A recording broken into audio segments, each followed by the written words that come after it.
After the great Galactic War ended, silence spread across the stars like a wound that never healed. Ships still traveled. Stations still worked. But something inside everyone felt broken. Hope existed, but it was thin and fragile. Jonah Hale lived far from the core worlds, on a small, forgotten trade station floating at the edge of human space. It was old, patched together with recycled metal and memories of better days. Jonah liked it that way. No crowds, no noise. No reminders of the war he survived when so many others did not. He was not a hero. He was not a soldier who won medals. He was a supply officer, a man who counted food crates and fuel cells while others died. When the war ended, no one waited for him. No family, no parade. Just an empty station and too much time to think. Cooking was the hardest part. Jonah was bad at it. Burned food. Cold meals. He ate because he had to, not because he wanted to live. Most days, he ate alone in silence, staring at the stars and wondering why he was still here. That was when he posted the job request. Nothing fancy. Just honest words. I need a cook. Basic food. No questions. Quiet work. Paid weekly. He expected a human. Maybe a refugee. Someone desperate. He did not expect her. When the docking door opened the next day, Jonah froze. The air felt heavier. The light seemed smaller. She had to bend to enter. She was hugely 7 feet tall. Broad shoulders, long, powerful arms. Her skin was grey-blue, smooth like stone, with faint glowing lines running across her neck and arms. Her eyes were dark, deep, and careful. Not aggressive, but alert. Her species mark appeared on Jonah's wrist screen, .khar. Single quote, VEK. His heart dropped. Everyone knew the Karvik. They were the shock troops of the war. Living weapons. Silent giants who could tear through armored units with their bare hands. Humans told stories about them to scare children. Jonah's first instinct was fear. His second instinct was exhaustion. She stood still, hands at her sides, head slightly lowered. She did not speak, did not move. I posted the job, Jonah said slowly, his voice dry. Cooking only. That's all. She nodded once. Just once, no threat. No demand. Her name appeared in the contract file, SAHRA-KEL, double quotes. Do you talk? Jonah asked, unsure why the question mattered. She shook her head gently. Jonah swallowed. His station had no weapons, no guards. Hiring a Karvik was dangerous.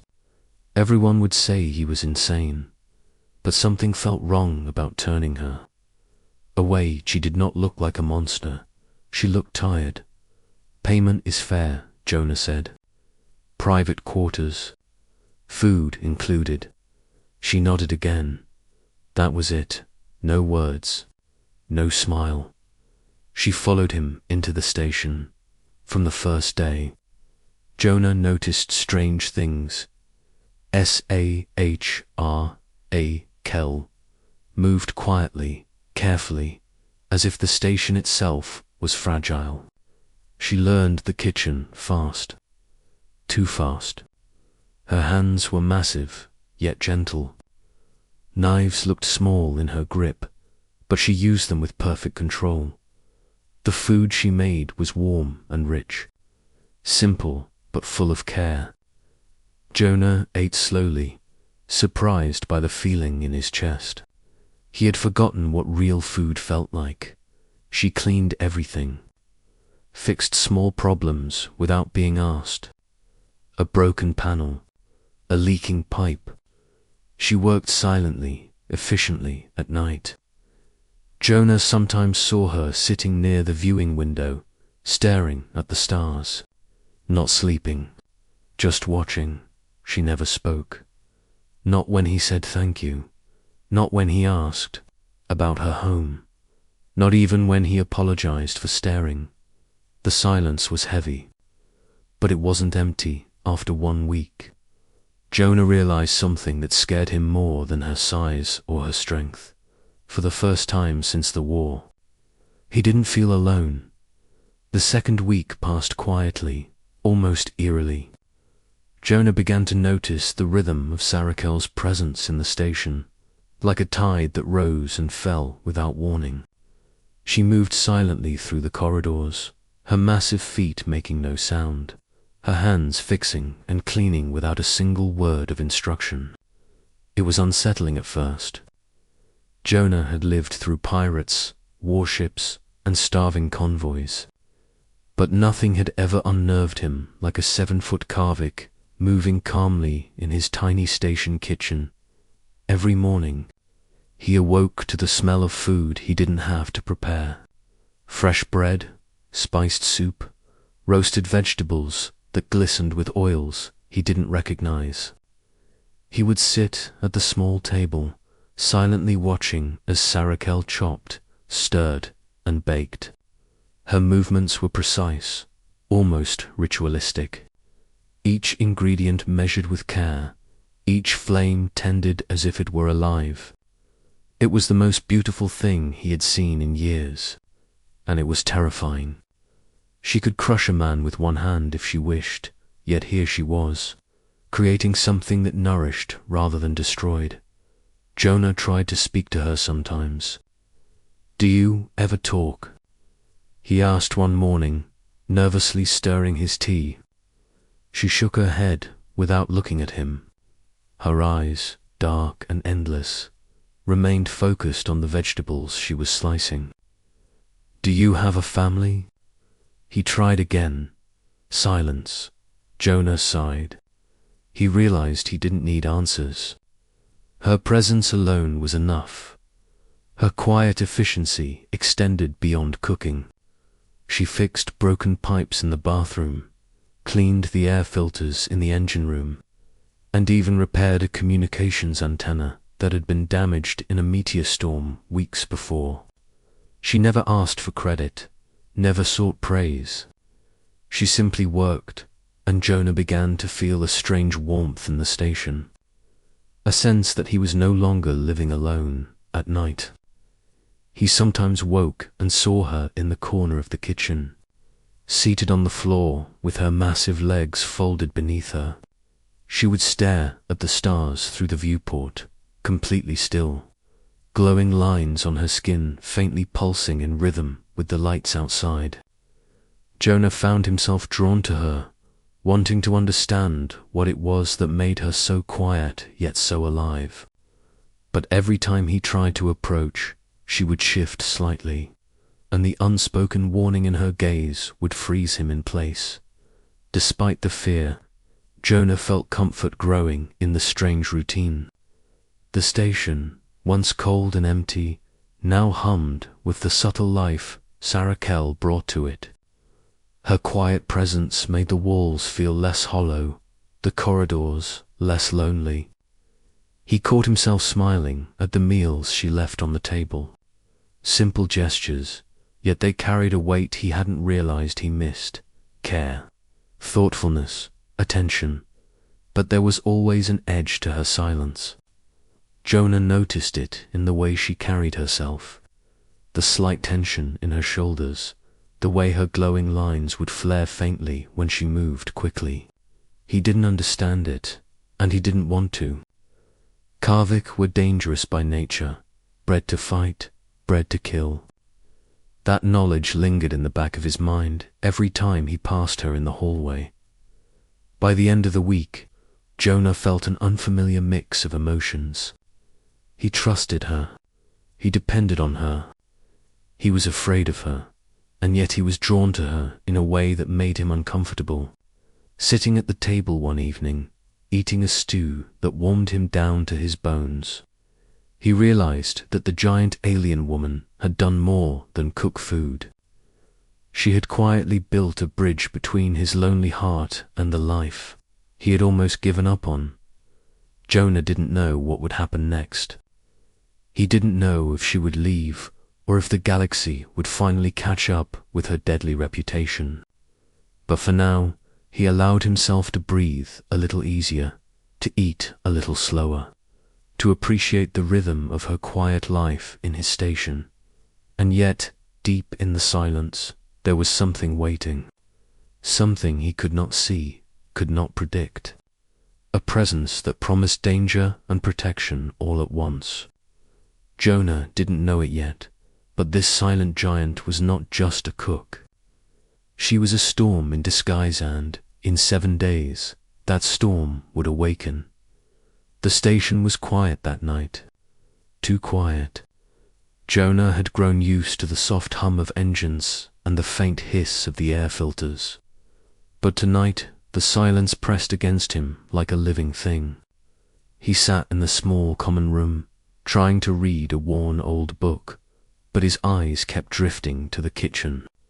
Saruka was there, moving as always, chopping vegetables with the grace of a predator. Even in the dim light, her glowing lines pulsed softly across her skin, like the heartbeat of the station itself. Jonah tried to relax, but a strange feeling crawled up his spine. Something in the way she worked, calm, precise, perfectly still when she paused reminded him too much of what he had seen in war. Karvik didn't just move. They measured, they calculated, they waited, and when they acted, it was unstoppable. Then the alarm screamed. Jonah jerked upright, heart hammering. Red lights flashed across the walls. Intruder alert. Multiple life signs detected. Panic clawed at him. Pirates. They had been quiet for months, but maybe desperation had brought them back. Jonah's first instinct was to hide. His second was to grab a weapon, but he realized the old rifle in the corner wouldn't do much against armed humans or, worse, if the pirates were clever enough to have a ship weapon. He froze, unable to decide. Then he heard a heavy, controlled step coming from the kitchen. Slow, intentional, different from her usual soft movements. Jonah's stomach dropped. He crept toward the hallway, trying not to breathe too loudly. Sahr Akel emerged from the kitchen. She had removed her apron. Her glowing markings were no longer gentle pulses of blue, they were blazing red. Her hands gripped a long, curved blade Jonah didn't recognize. It seemed to hum with energy, a weapon meant for death, not cooking. Jonah froze. He had never seen her like this. Not quiet, not gentle, not helpful. She looked at him, not with anger, not with curiosity, but with a warning, hide. Her voice was deep, almost musical in its resonance, yet terrifying in its calm certainty. Jonah stumbled back, nodding, barely able to speak. He scrambled into the shadows of the small storage room and pressed himself against the wall. His pulse raced as he listened. Then the attack began. He watched through the small viewport of the storage room as pirates moved down the hallways, cutting through his station with ease. Their weapons flashed, alarms blared, but Sarikal was faster. Every move she made was precise, deadly, and terrifying. Doors shattered where she swung her blade. Arms that tried to strike her were crushed with the strength of stone. Jonah had seen soldiers fall in battle, but nothing prepared him for a Karvik moving like this in human space. Minutes passed, but they felt like hours. Jonah could hear the sounds of broken armor, the sharp crack of bone, the low growl that rolled from Sarakel's chest only when she struck. The pirates were everywhere, but they could not touch her, not one of them. Then it was over. Silence fell again. Jonah dared to look out. The hallways were empty. The pirates lay broken and unconscious, weapons scattered, their ship's controls useless. Sarakel stood in the center, breathing slowly, her glowing lines dimming back to a soft blue. The blade had vanished, as if it had never existed. She returned to the kitchen, put on her apron, and resumed chopping vegetables. Jonah could not move, could not speak, could not understand. Finally, she turned to him. Karvik are bred as living weapons. She said quietly, her voice softer now, but still carrying weight. I was trained to kill. I was trained to protect. I left because I wanted peace. I wanted to cook, to build life, not take it. Jonah swallowed hard. His legs felt like they would give out. But I will always protect my employer, she added, lowering her gaze. Jonah realized in that moment why he had been frozen with fear. Not because she was dangerous, not because she could kill with ease, because she had chosen him. A silent, deadly, impossible warrior had decided to trust him enough to defend him. And Jonah, a man who had survived war only by hiding, suddenly understood that he had never felt anything like this in his life. The kitchen smelled of roasted vegetables, the station hummed gently, and Jonah sat in the shadows, heart pounding, staring at the giant woman who had just become something more than a cook. He didn't know what tomorrow would bring, but he knew, without doubt, that the quiet, gentle giant in his kitchen had changed everything, and deep down, Jonah realized that he might never be able to look at her the same way again. The aftermath of the attack left the station quiet again, but the silence was different, now heavy with unspoken truths. Jonah stayed in his quarters for hours, unable to move, staring at the walls as if they might explain what had just happened. His hands were still shaking. He kept picturing her, Sarakel, the silent giant, moving like a storm, the red glow of her markings burning across her massive frame, the curved blade slicing through the intruders as if they were nothing but paper. Eventually, he forced himself to stand. He had to see her. He had to understand. He walked into the kitchen, taking careful steps, and found her quietly cleaning the knives, humming a soft, low sound that seemed almost like breathing. The weapon she had wielded earlier was gone, replaced by the familiar utensils she had used for cooking all week. She worked as if nothing had happened.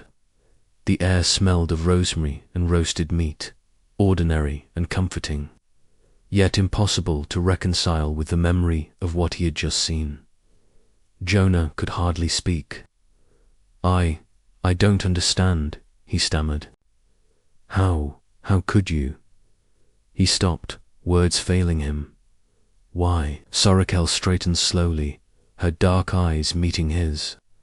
I am Karvik, she said simply, her voice calm, almost sad.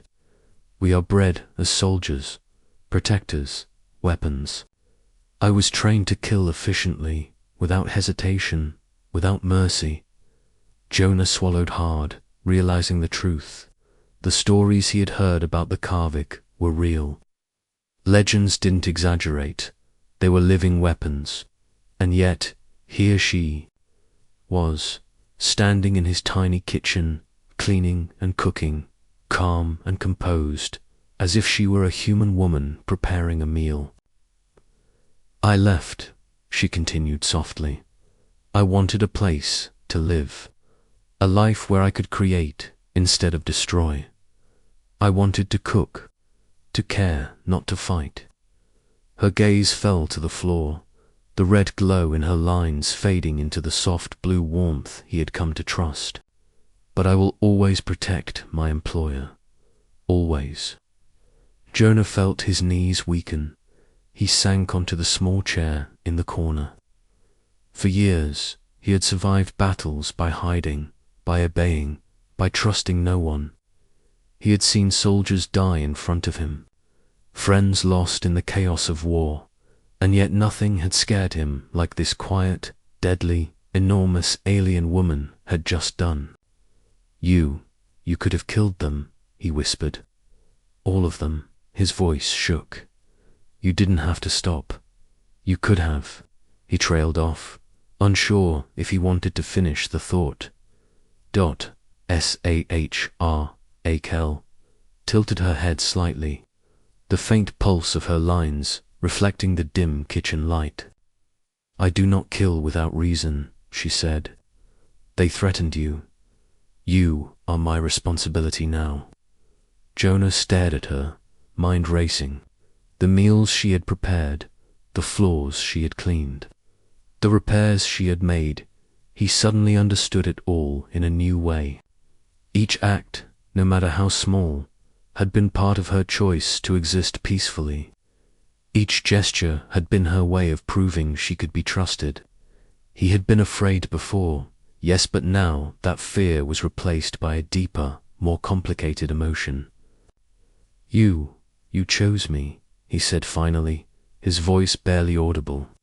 He realized it wasn't just protection she offered, it was a gift, a bridge between her world and his. A dangerous, powerful, alien creature had decided that he was worth defending, worth caring for. Soraka looked at him again, her eyes softening, a rare flicker of emotion passing across her stone-like face. Yes, she said simply, you are safe here. As long as I am here, you are safe. Jonah's chest tightened. He realized then that she had given him more than protection. She had given him something he had not felt since the war ended. Trust, and it was terrifying. Trust was dangerous. Trust was fragile. And here it was, delivered by a giant warrior who had killed without hesitation, yet now hovered at the edge of his life quietly, like a shadow he could not control, a guardian he did not deserve. The room was silent again, the air thick with the weight of what had occurred. Jonah looked at the meals she had left on the table, still steaming, and for the first time in years, he felt a strange mix of fear and gratitude. Fear because of what she could do, and gratitude because of what she chose not to do. For a long moment, neither spoke. Then, finally, Jonah whispered, I don't know how to thank you. Sarakel only nodded, returning to her quiet work. And Jonah understood something crucial. Living with a weapon was terrifying, but living with a protector, a being who chose peace over power, was something far more profound, far more dangerous to his heart. He had hired a cook, but the galaxy had delivered a storm, in human form, and he had no idea how to survive it. The morning after the attack, the station felt different. The hum of engines seemed softer, the air warmer, yet Jonah's chest remained tight with unease. He wandered the corridors slowly, unsure of where to go or what to do. The images of Sarakel moving through the station the night before were still burned into his mind. Every motion she made, every strike, had been precise and deadly. He had survived battles, witnessed soldiers fall, but nothing had terrified him the way she had, and yet, somehow, he felt safe.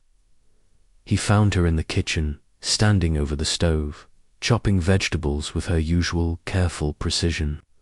Her lines glowed faintly, pulsing softly in the morning light. Jonah hesitated in the doorway. He wanted to speak, to understand, but he feared disturbing the calm aura she exuded. Finally, he swallowed and said, I don't know why you didn't warn me, why you didn't tell me who you really were. Sarakel paused, turning her gaze to him. Her eyes were calm, almost sad. Humans fear what we are, she said quietly. I did not wish to frighten you before you trusted me." Jonah took a slow breath. Fear. That's what it had been all along. Not just awe, not just the knowledge of her strength, had been fear of her choosing him, choosing to protect him, feared that something so powerful could exist in his quiet life, and that it could leave at any moment. "I was afraid of you last night," he admitted.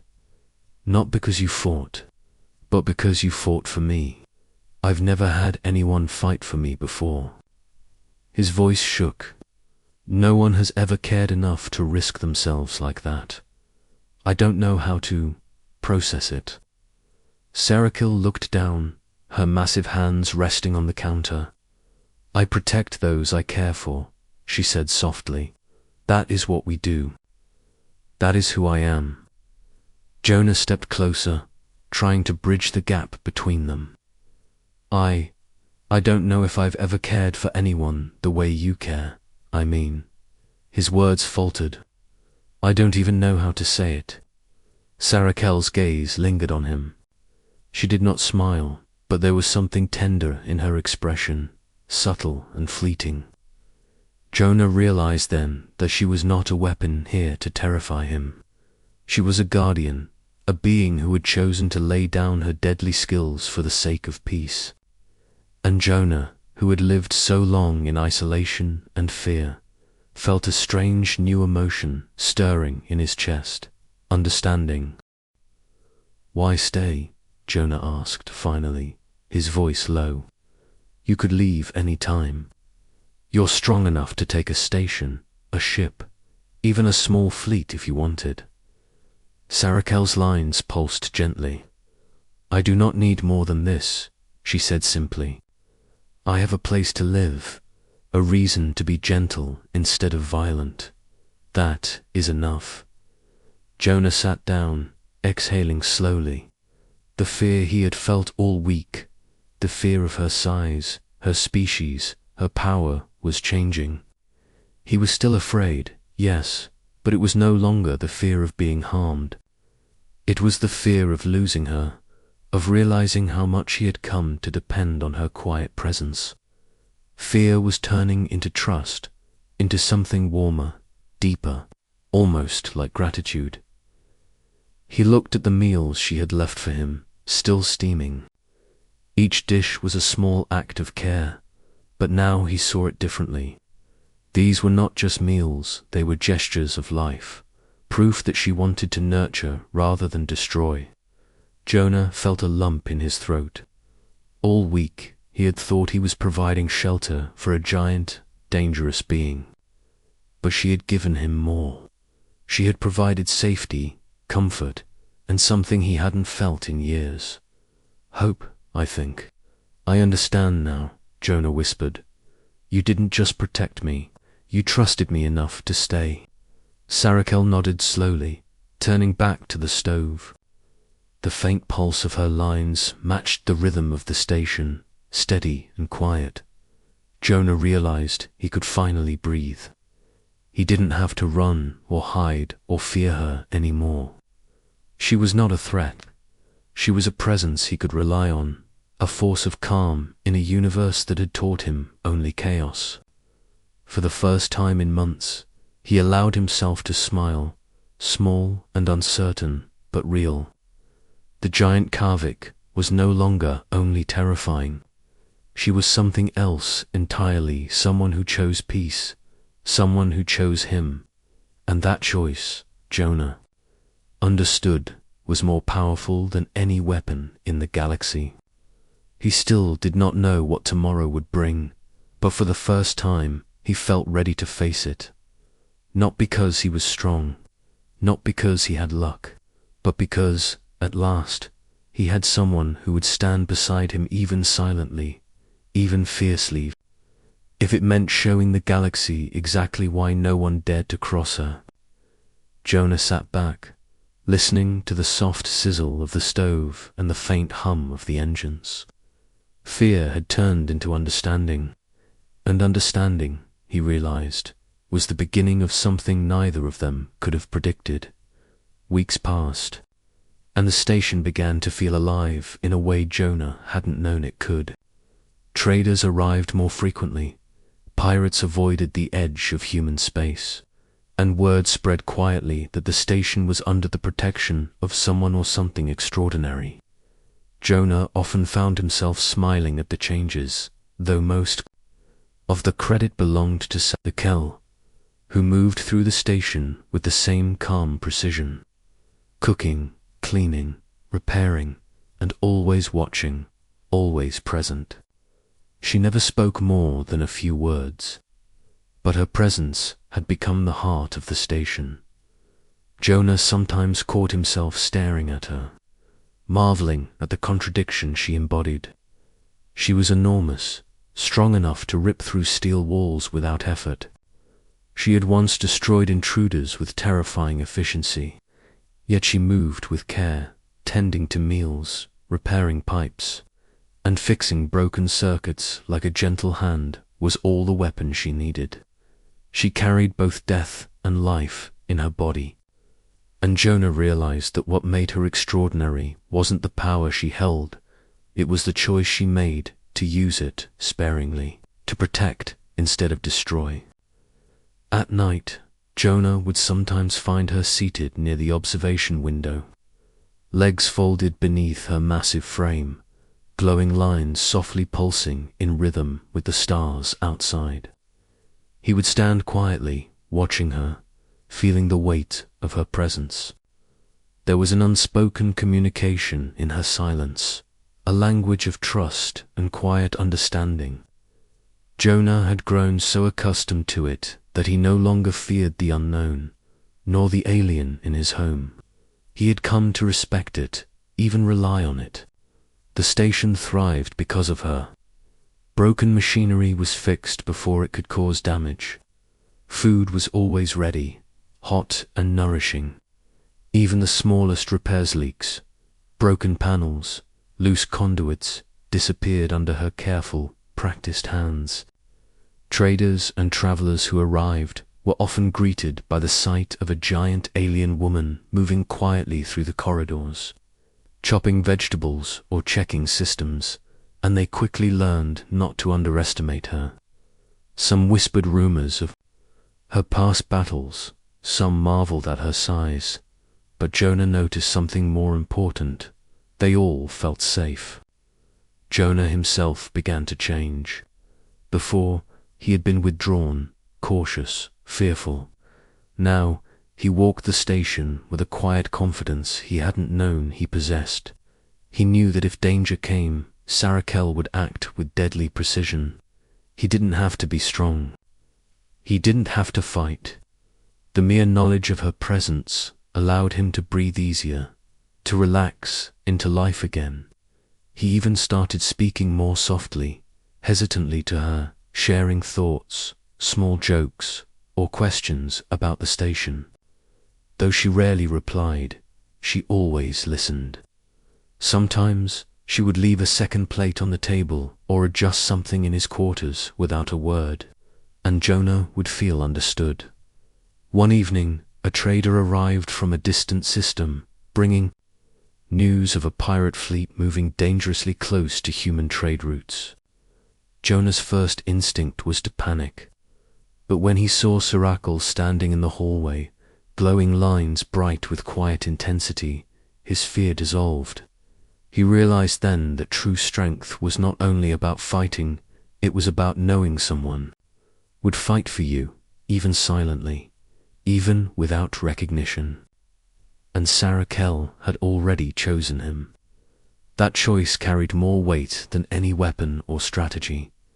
Jonah looked around at the station, the small rooms, the repaired panels, the warm kitchen, the hum of life, and understood something profound. He had been living in fear for so long that he hadn't noticed the simplest truth. Survival wasn't enough. Thriving required connection, trust, and protection. Sarakel had brought all of these things without a single demand. She had given him life, not by forcing it, but by showing him that even the most dangerous being could choose gentleness. At the same time, Jonah never forgot that beneath her calm, quiet exterior was a power that could change everything in an instant. That knowledge kept him humble, kept him aware that their peace was a choice, not a guarantee. But it was a choice. She made every day, in silence, in care, in simple acts that filled the station with life. Jonah finally understood what the galaxy had feared and what he had learned to cherish. Strength did not only belong to those who could destroy. True strength belonged to those who chose when and how to use Itand to protect rather than to harm. Sarakel was that strength embodied, and Jonah, for the first time since the war, felt that he could face the universe without fear, because he wasn't alone. Not anymore. Years passed, and the small station at the edge of human space became a quiet legend. Traders whispered stories of the human who had hired a giant Karvik as his cook, and the warrior who had silently protected him from danger. Jonah never sought fame, and Sarakel never spoke to claim it. But their story spread across systems, through broadcasts or politics, but through travelers' hushed voices and the awe of those who glimpsed the truth. The station thrived. Pirates avoided it, knowing it was protected by something far beyond ordinary strength. Traders came, bringing goods and news, and for the first time, Jonah felt part of a larger community. Yet none of it would have been possible without the silent giant who chose to stay. She still moved through the corridors, with her calm, precise grace, preparing meals, repairing broken equipment, and watching over the station. Her glowing lines had faded from the violent red they had once shown in battle, pulsing now in a gentle rhythm that matched the quiet life of the station. Jonah often watched her, marveling at how someone so terrifying could also bring so much warmth.